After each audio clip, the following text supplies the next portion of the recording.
During COVID, how has the consumer's use of drive-through changed? Well, here's what's fascinating about the drive-through model.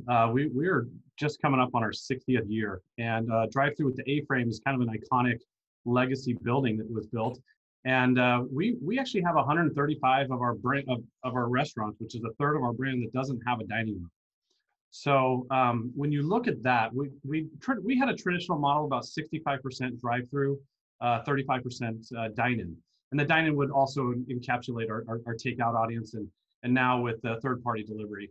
But when this hit, obviously there were some mixed emotions going on, and scare and concern and anxiety, and obviously things didn't go well in March as the country was dealing with craziness that this threw at us. But what happened was we saw the surge in late April, all the way through May and until so, and a lot of it we realized it resounded about our drive-through was already efficient. Our drive-through was already designed for this kind of volumes. We've had some challenges with it, definitely, because we had some stores that weren't used to having 60, 70, 80% sales growth in a month. So that threw some curveballs at us. But our drive-through, kind of a historic, those who know, we have literally you drive through the building. And the problem with some of those that are built in the early 60s is they're right off the street. Nowadays you got to have like a 20-foot breakaway from the street, so you've got more room. But back then, I mean, you have two cars and you're in the street. So that's created some challenges, but it's also helped us for the future. What we know we need to adapt to is rerouting drive-through. So that's something we're doing currently and looking forward to. But the drive-through, as far as the success, I think we're built for that already. We're built for having the primary focus of our brand going through drive-through. That is just one of those. I know everyone in QSR is drive-through heavy, but some of the brands are, more dining room friendly. Maybe they have bigger 50, 60, 70, 80 seat capacities. Even some of our dining rooms that we have 15 to 20 seats. So again, I think trying to find those customers, getting them that were going through the dining room before, getting them to feel trustworthy to stick with us during this kind of trying time. Our drive-thrus were ready for it. So we made a lot of changes along the way, but as far as the drive-thru itself, we were definitely built for this. Percentage-wise, how did sales trend since March through the drive-thru? Well, we're basically drive-through exclusive. We actually only had 10 stores, even through the flips and guidelines that we have to deal with, and especially here in California, with what just transpired this week. We actually only had 10 open their dining rooms. We didn't even encourage it. As a corporate, I said, I'm not going to mandate anyone do it because there's too many requirements. It's not needed. I mean, we're one that was super blessed to have, 25% sales growth in our third quarter, and we're 22.4% since May. So with that, we're like, why throw in a curveball of the dining room and all that stuff? So basically, the drive-through carried us. Our third-party delivery partners, we already had two. We've been doing it for about 2 years. We started polishing that off a little bit better. We added the third entity in May, so that gave us 3 options. And percentage of sales have actually doubled. Traditionally, the first 2 years, we were about 3% of our sales were delivery. I think all of us in the QSR are still trying to figure out, do people really want fast food delivered, because it's already a convenience anyway. But we found during COVID that doubled. So that doubled our percentage from 3 to 6%. But if you think dollars, because our sales went up so high, the third-party delivery daily sales actually tripled. So that's become something that we're passionate about and very careful about, because we understand you're handing off your brand to somebody else. We do have quite a bit of our restaurants maintained a dining room to come in to get takeout. If you're in a shopping center or business-friendly area where there's a lot of walking traffic, but that didn't go up. So it's really all that the burden of our sales really just shifted to drive-through, and then 3 to 4% of that went through our third-party delivery partners. How many units do you have, and in how many states?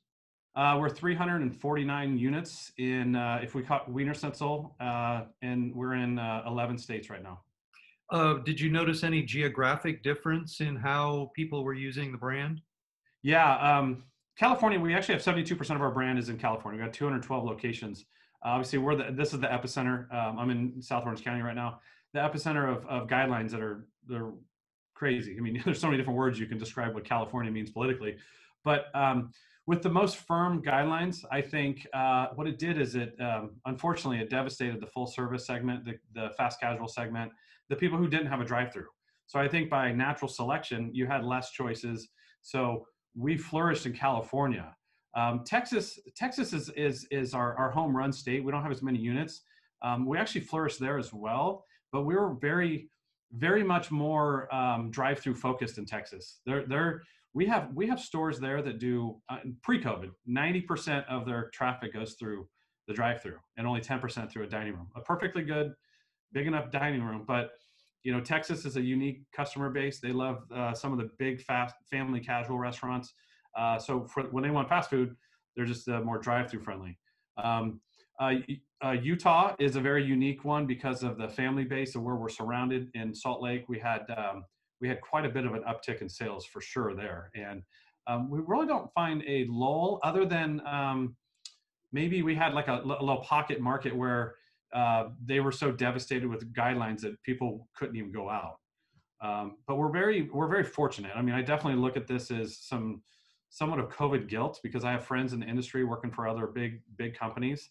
But we're extremely proud and we're responding very well. We have a resilient group of franchisees, and I think they had to adapt to so much as everybody did, but we're making decisions on the fly and making things, feeling really confident about them. And we were capable of doing that because we are small and nimble as a small corporate office and a small entity, and privately held with a family makes decisions quite a bit different than some of the bigger players in the category. Well, guilt's a much better emotion to deal with than what a lot of people are having to deal with. So congratulations. Absolutely. What were the enhancements you made in the drive-through to make it operate more efficiently, smoother, faster? There's a couple things. We're always look through inside out, like what do we need to do inside? And inside was a lot of changes we had to make to products. And we're really heavy on our standardized menu. But then what we wanted to do is make sure we didn't complicate the kitchen. That's the last thing we wanted to do is create a bigger stack and hiccups. One of the best things we did is because of kind of the limited space I was mentioning and some of the drive-thrus, we don't have a 9-car stack at all our restaurants, is we worked with marketing to come out with a kind of a pre-sale board. Some of the bigger brands will have it. We did almost like a real estate sign material, just quick and easy. And we sent it out to all the restaurants that had our core items and our combo meals. And what that did is it allowed people to come up to the menu and already know what they needed to order. And that was important to us. One thing to kind of give you an idea about our brand is I always believe we have the hardest working drive-through people in the industry because we don't have the luxury of some of the volumes that some of the big guys have where you can have 3-4 people at the drive-through. So we have one person we got a few people in the kitchen knocking out our food, a couple people up front, and they've got to take care of all of our ice cream treats, which had flourished dramatically during this time. Our drink program had been always done well, but for some reason, our flavored drinks went wild during this period of time. So now that drive-through person has these extra added responsibilities. So we had to be very mindful of what we introduce on the marketing side of food. We altered some products. So one of the things, for example, we have a really strong shake program right now, and we know there's not a lot of QSRs that you can go and get a really delicious, flavorful shake. We know about the Sonics and Dairy Queens; those are our kind of partners in this environment. But others kind of shied away from their treat programs. Well, we enhanced it, but one of the things I had to do is realize every second matters because our cars were backing up. So we removed like whipped cream and extra garnish on top of our shakes. It sounds so silly, but when I talk to the people in the industry and someone like you would understand that seconds matter. This was 25 to 30 seconds that it took for every crew member just to do the whipped cream, add the extra garnish. So now we got different scoops that put all the toppings in there. So we hit our contracts with Oreo. We put them in there, we blend it up, and it's all made fresh from scratch, and it goes right through. We also, to change time, we put little lines on our cups, so it tells the crew member exactly where to pour the mix. But one of the things that we are extremely proud of, a history of our brand, is We have a system called Runner Charger. And what happens is when you're the second car in line, someone will physically come outside the building, get your payment, bring your drink, and then transfer in case you're waiting for the car in front who's waiting on a bigger order. And then you'll get your food.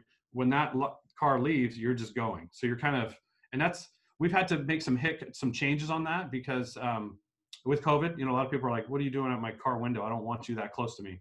So that we've had to kind of, are you okay with this? We want to be very pleasant. We've got shields and face masks and plexiglass and all the normal stuff. But that kind of put a ink in the ointment, so to speak, where we get a little tray to give the credit card. We also introduced scanners this year, and that was very effective to help. We're a coupon-friendly company, and scanners help prevent just the added touches on the screen. Just go, zap, and go.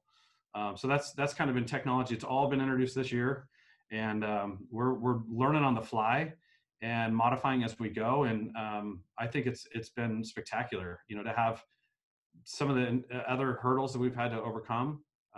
Well, Rusty Bills, thank you so much for your time today. I appreciate it, and continued success for Wienerschnitzel. Thank you very much, Ron. It was a pleasure being with you, and I look forward to hearing from you soon. And if there's anything else you ever need from me, feel free to reach out.